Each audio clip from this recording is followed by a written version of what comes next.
can't keep Dr. King where we have him in this feel-good feeling.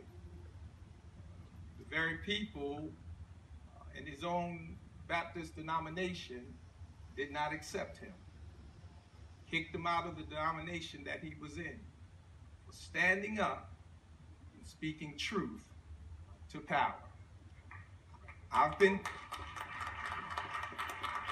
sharing and talking to pastors, leaders, that we cannot be bought. There is nothing a political person nor anybody have that you can give us. Now, this notion of power, Christianity, has always been an issue, even of the days of Jesus Christ. He himself spoke, and they had to do something with him because he brought a message that they could not contend with. I'm suggesting that the call that's on my life, the call that's on your life, it cannot be bought. We must advocate for people. We must advocate for those who don't have a voice. God has made it fortunate for us to go to school, to have some type of prominence in this city, but the real deal is there are many people who've done a lot more than the folks sitting up here that go nameless. And they have paved the way for many of us. And so all I'm suggesting to you, Mr. Grady, as you continue to advocate, all I'm saying to some of you, you great leaders, core points, all I'm saying is that you and I must hold each other accountable. We must hold our council people accountable. We must tell them they must advocate for the people. We must tell them that although they will gain a grant-funded program, but not understand the kingdom of God. It is not better to have a program than miss out on what God's kingdom is. My message is simple. My message is simple. My message is simple. My message is that none be lost, and that I would proclaim a gospel of Jesus Christ that all may be saved. But while I'm still on this earth, and there is still poverty, there still is the have and the have not, then the work is not done. I thank you for the award today, but I ask you to hold me accountable. Hold me accountable to do what is right. Hold me accountable that it's not a photo op. Hold me accountable that we will not go off on each other. Hold me accountable that we will not disdain and put each other through the mud, but we would uplift each other. That we will come to each other in private and talk about whatever it is that we need. But let's not get a position and then lose our mind. Let's do something different. If we're going to really represent King, the radical King, not the Hallmark King, not the King that we've made a soundbite, not the King that we've made just free at last, not that King, the King that struggled even with his own, who challenged for injustice and poverty and those who were under. We got work to do. It is not over. And so we're here today, and I applaud all those who award and all of our council leaders and all of our political leaders. We need to work together. We need to work together and stand until everybody. The dream wasn't just about a car and a house. That wasn't King's dream, but his dream was so much more than that. And I just think that days like this, we should continue to remember, and we should continue to go forward. God bless you. I'm praying for you. Please pray for me. Please, God bless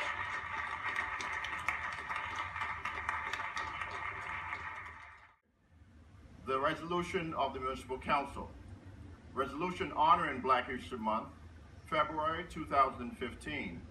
Celebrate life, freedom, diversity. Whereas Dr. Carter G. Woodson, a noted African-American author, scholar, is recognized as the father of Black History Month. And whereas in 1920, he introduced Negro History Lecture Week, and in 1924, America celebrated Negro History and Lecture Week. Whereas in 1925, the name was changed from Negro History and Lecture Week to Black History Month, and moved from the month of April to the month of February. Whereas beginning in 1926, Black History Month as being celebrated annually, and whereas the presidential proclamation in 1976, the former President Jimmy Carter did proclaim February as Black History Month, and whereas since 1926, the Association for the Study of Afro-American Life and History has established the national theme, and whereas in 2008, President Barack Obama became the first African American to be elected President of the United States of America, and whereas Black History Month was established to recognize and honor individuals of African descent for their significant contributions and achievement throughout history, and whereas an awareness by all citizens of the city of Paterson, Black History Month and the contribution of Black culture results in continuous recognition of the value of Black Americans' contribution in this nation. And whereas Black culture has inspired the youth of a community to continue to dedicate themselves to remembering that this country's greatness is also a part of Black history. And whereas this year's Black History Month, February 2015 theme, Celebrate Life, Freedom, Diversity, commemorates the contributions made by African Americans, and whereas the Municipal Council of the City of Paterson wishes to celebrate and honor, along with the people all over the world, Black History Month 2015, and whereas the Municipal Council wishes to continue in this tradition which have been made by people of African descent to the current society.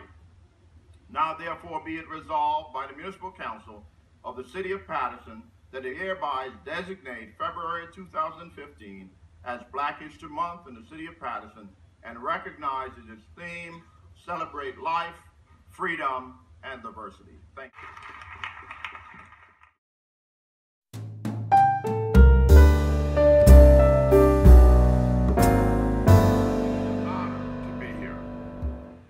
As an activist, that's a job that is not paid.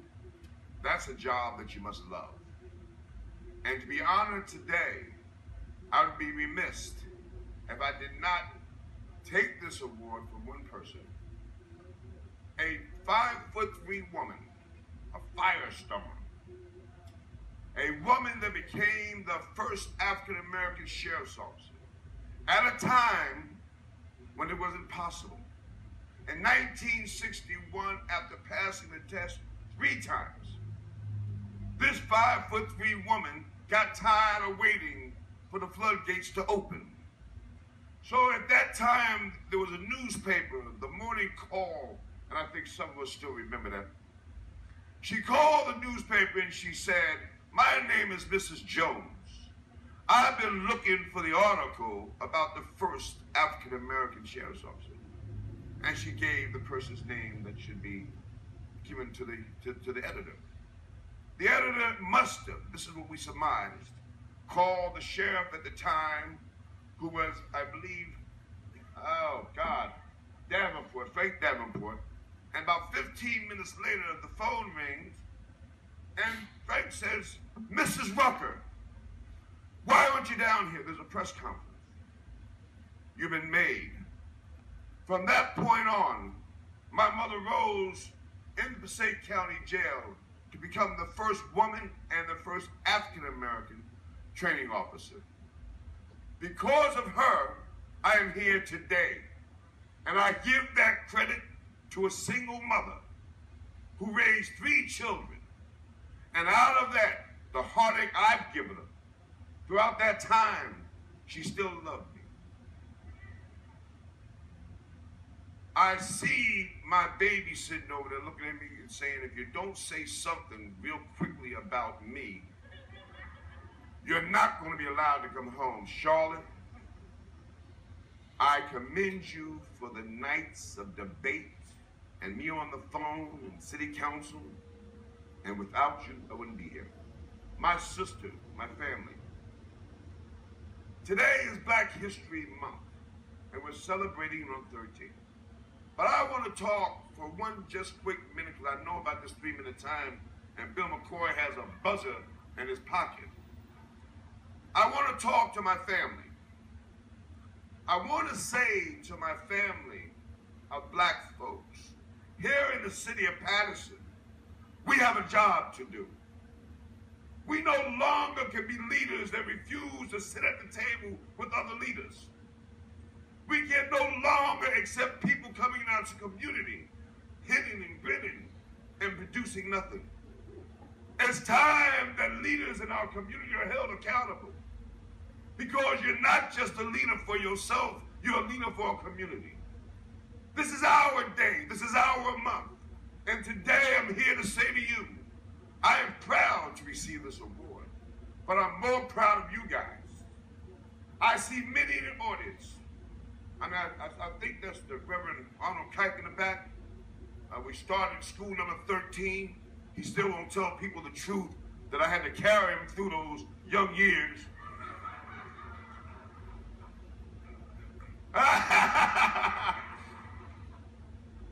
But again, I think the most important thing about this month is the fact in February, for some kind of strange reason, we remember again that we're brothers and sisters. For some strange reason, pride is ignited again. Well, let me tell you something. That's sad. Because you're my brother in March, in April, in May, and in June. It is time that we come together as a people, understanding that we have a task in front of us. And right here in the city of Paterson, we talk about all the greats, but there are many greats that come out of this city. Many people have struggled for us to sit here today and all of these people to sit on this dais. In closing, because the bell rung, and I'm forgetting, I'm not at that dais over there, so I don't have to say in closing. There is a great opportunity for us as a people to send a message to those who are in our community creating black-on-black crime. We condemn it. An opportunity for economic development.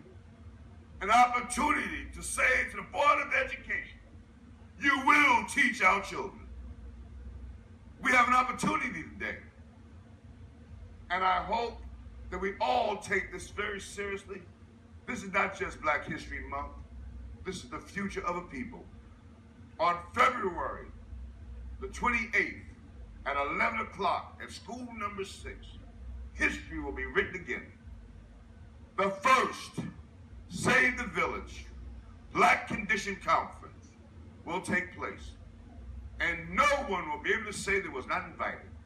Because if you didn't get the email, you're invited right now. Let's make history.